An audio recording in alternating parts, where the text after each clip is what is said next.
So today my speech is going to be more towards, aiming at the guys, kind of shooting a little shot there, or girls, depending on who you are, not being sexist.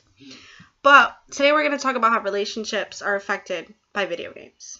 Yes, video games. I'm talking Fortnite, I'm talking Call of Duty, I'm talking PUBG, I'm talking Sonic the Hedgehog, if you're still into that kind of thing, which, a lot of people are. But today, we're definitely going to be discussing how it affects relationships. We're talking how video games makes you stop everyday tasks. And, for instance, not clean your room because you were too busy on your game. We're talking how it affects your relationship with your either significant others, your parents, your brothers, your sisters, anyone in the outside world.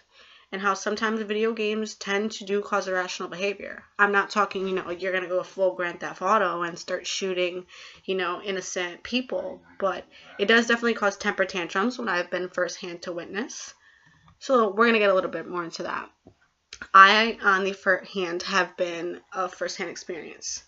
I am not an avid video game player myself, but my significant other is, and he fits into all three of these categories. He loves to ignore chores. He sometimes ignores me. And then he has, of course, the impulse when he gets angry because he got shot or the Wi-Fi was lagging a little bit. So he didn't, complete his little mission and throws a full-on temper tantrum. So, according to the Huffington Post, 37% of teenagers ignore homework because they are too busy playing video games, which I have witnessed and probably done about once or twice, but I was never really a big gamer. But I'm talking your son. You come home after a long day's work and your son's grades are slipping and you see in his report card because you go in his room and he's not doing homework, he's playing PUBG. And you tell him, all right, go take out the trash. 3 hours later, you come back, the trash is still there. Still on the game.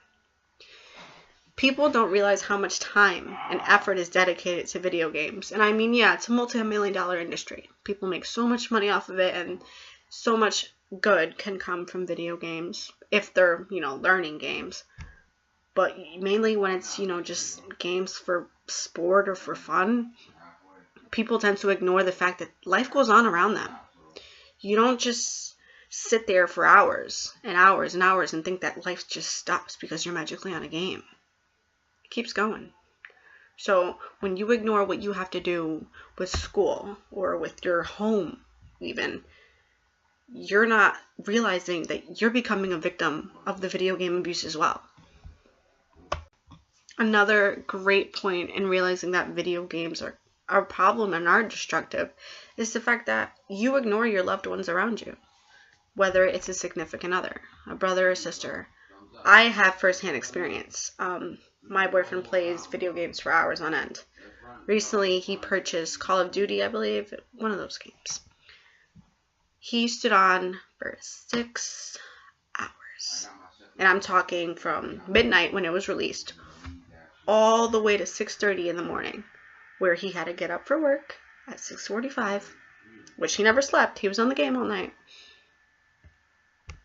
And just didn't get off. I'm talking... I literally asked him about 3 or 4 times, come lay in bed, come lay in bed, come lay in bed. Ignored me. Completely disregarded any request I had. Stood on his game. And he sits there and he's like, oh, it was just released, and, gives a little spiel that every little video gamer does. But at the end of the day, you're ignoring the people around you. Some people want attention. Some people just want to be talked to, and when you ignore them, they feel left out. They feel left behind. They feel hurt. It's honestly, it's just more about them wanting your attention, because everyone means something to someone. And when you slack on that attention, you make them feel as if they were less than an inanimate object. So don't ignore your loved ones for video games. Trust me, it is not worth it. It is not worth the doubt they feel inside, because you're more occupied on a game than communicating. Because ultimately, that can lead to a relationship failing. Your girlfriend could say, you spend too much time on your games, and I just want someone who talks to me more. I want someone to ask me about my day. I want someone to sit there and listen about how my day was. Or a male, if you're a female and you are a female gamer, because there is a lot of female gamers out there. About 67% of women play video games more than men, which is a proven fact, and I will tag you guys in the article. Gotcha. But another point that I have is video games cause irrational behavior.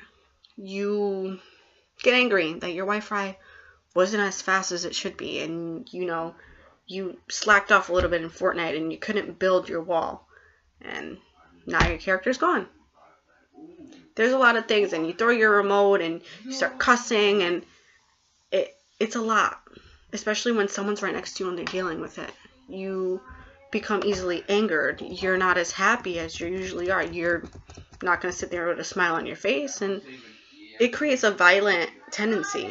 When you're throwing your game around, and let's say you have a child around in the house, your child picks up. Your child is like a sponge. They will gravitate towards everything that you do. So if they see you having angry outbursts because of an inanimate object, they're probably going to grow up to do the same. And it's not worth it. Video games have such a deeper impact than some people are willing to realize. Because during all that little temper tantrum, you had someone watching you. So now that kid's going to grow up to do the same things that you do. And it's not right. So some people play video games, they say, for sport. Some people play for relaxation. Some people even play for money. An estimated of $2 million goes to a guy named Zpunk something. Literally, Zpunk something. Makes about $2 million a year playing video games. He does ads, of course, but they say that a lot of profit has come from video games. But what is the main feeling? What do they get from video games? Relaxation, something to do, a hobby, something to keep, children still, which most parents agree to. Here's a chart on them telling, reasons why the people play video games. We've got the 3% there, the 14% there, 15%, 12%, another 12%, and the rest. And there you can see the reasoning. We've got relaxation. We've got a bunch of other topics as well. My main thing is, if you're going to play video games, go ahead, play. That's not a problem. Everyone needs a hobby. It's not for me to judge what you do for fun. But think about it. Whether you or a loved one is sitting there watching video games, or you're playing from the sidelines, is the video game worth all the hassle that they cause? Is it worth the anger? Is it worth you being ignored? Is it worth you losing your job because you called out?